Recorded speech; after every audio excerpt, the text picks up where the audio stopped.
Bueno, hola chicos, yo les voy a hablar sobre Roland Barthes, quien fue un ensayista y semiólogo francés que nació en 1915. Tuvo una niñez bastante dura, ya que fue marcada por la muerte de su padre. Bueno, por lo tanto, él fue criado por su madre, quien fue un pilar fundamental en su vida. Si podemos hablar sobre su vida, se centra, bueno, la niñez se centra en aburrimiento, pobreza y música, lo cual más tarde, por medio de sus textos, se va a ver bastante bien plasmado este tipo de vivencias que tuvo en su vida. Bueno, pues él se graduó en un bachillerato en filosofía y después, o sea, él quería ingresar a la Escuela Naval Superior, pero debido a su enfermedad de tuberculosis que lo va a acompañar a lo largo de su vida, pues estuvo en periodos de convalencia en los que no podía estudiar y lo que hacía era o sea, esto la verdad que fue todo pasa por algo, porque después esta lectura va a incentivar a que escriba sus primeros artículos y luego se va a dedicar a la docencia en bachillerato. Más tarde también va a publicar ensayos en revistas y también trabaja en la universidad. Por ejemplo, trabajó en Egipto, en Alejandría, donde conoció a Greimas, quien va a ser, es otro especializado en la lingüística, del que vamos a hablar después, con quien tuvo, o sea, una muy buena amistad. Hablaban de filosofía, de semiología, de lingüística, y básicamente él también siempre recibía las críticas de Greimas y lo influyeron bastante en su trabajo. En cuanto a su vida amorosa, podemos decir que tuvo importantes vaivenes afectivos y que, bueno, también terminó mostrando su homosexualidad. Bueno, en el 71 comienza a practicar pintura y grafismo, en el 77 se murió su madre, lo cual hizo que pues él sufriera una gran depresión que termina acabando en su muerte por un accidente de tránsito en 1980. Quienes lo conocen, bueno, lo conocieron, dijeron que era un hombre de gran calidad personal, que se hacía estimar por quien lo trataba. En su obra lo que podemos hablar de Barthes es que él trata de desnaturalizar el significado de los, ya que podemos decir, no sé, eh, ¿cómo les puedo decir? Este es un ganchito de pelo. Pero bueno, se llama así porque lo hemos convenido como tal. No es que naturalmente esto se iba a llamar así, sino que tiene que ver, bueno, es una estupidez, pero tiene que ver con procesos históricos y sociológicos que forman construcciones sociales que hacen que le demos significado a las cosas por una necesidad. Bueno, es por eso Barthes busca desafiar los significados en las cosas y desnaturalizarlos, es lo fundamental en su obra. Bueno, no sé, bueno, Diego, ¿nos puedes hablar sobre la biografía de Greimas? Bueno, yo les voy a hablar sobre Greimas, o también llamado Algirdas Julius Greimas. Él nació en París, fue un lingüista e investigador que realizó importantes aportes a la teoría de la semiótica, fundando una semiótica estructural y la Escuela Semiótica de París. Brindó conferencias en varias universidades como las de Ankara, Estambul y Alejandría. Él, estando en Alejandría, conoció a Roland Barthes, con quien mantendrá una relación muy cercana.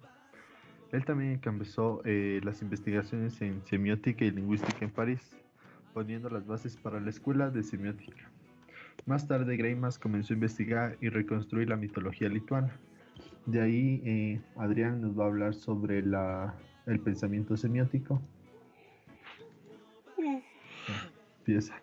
Este, ya, yo voy a hablar sobre lo que era el, tanto como una obra de Greimas, porque Greimas propone un método original para la semiótica discursiva que fue desarrollándose a lo largo de 30 años de trabajo. Eso quiere decir que una vez que él empezó, digamos,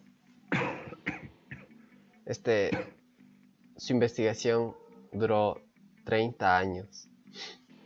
Entonces, el punto de partida de él fue su profunda insatisfacción ante la lingüística estructural.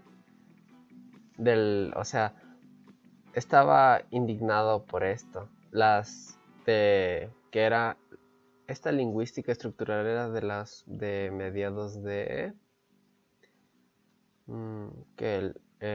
los mediados de este siglo, lo que estudiaba solamente lo que son los fonemas.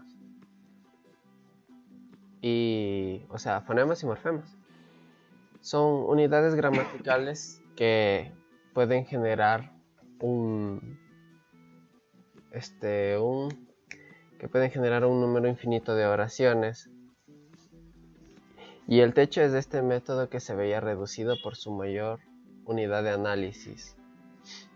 O sea, la oración es un modelo molecular que no permitía investigar unidades mayores. Y fuera de la frase, dice Greimas empezó un postulado de la existencia de un universo semántico, que definió como la suma de todos los posibles significados que pueden ser producidos por los sistemas de valores de toda cultura de una comunidad etnológica. Eso quiere decir que, por ejemplo, hay ciertos gestos que nosotros acostumbramos a hacer, hay ciertas cosas que nosotros dentro de una cultura entendemos como tal, porque somos parte de ese contexto, pero al venir, digamos, una persona del extranjero, no podemos explicar las cosas con la misma manera y con la misma facilidad, con los mismos gestos con los que lo hacemos con personas que viven en nuestro entorno día a día, porque hay maneras más generalizadas de poder expresar estos símbolos.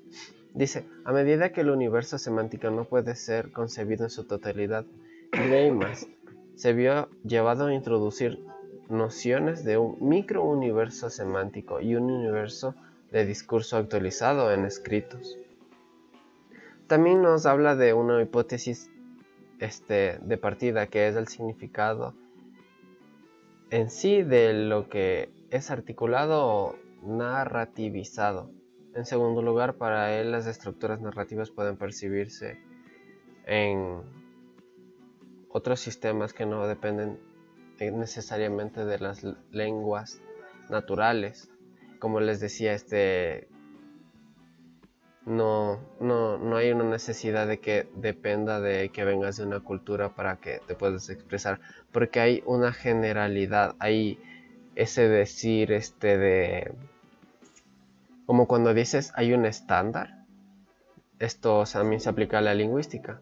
Entonces, esto le lleva a postular la existencia de dos niveles de análisis y de representación, uno superficial y otro un poco más profundo, que forman un tronco común donde se encuentra la narratividad. A lo mejor no expliqué lo que era en sí de lo que estaba viendo, porque esto es un pensamiento de ¿cómo es? De semiótica, y la semiótica es la ciencia que trata de la ciencia que trata de los sistemas de comunicación dentro de las sociedades humanas, que estudia las propiedades generales de los sistemas de signos, o sea, cómo nosotros expresamos. Y tal vez nos podría alguno de ustedes dar un ejemplo. De cómo construimos significados. Ajá, de cómo que entendemos por un signo. O sea, un signo es una representación de algo que vemos. Y por ejemplo, o sea, no sé, tenemos distintos tipos de signos. Pueden ser imágenes, o sea, dibujos, palabras.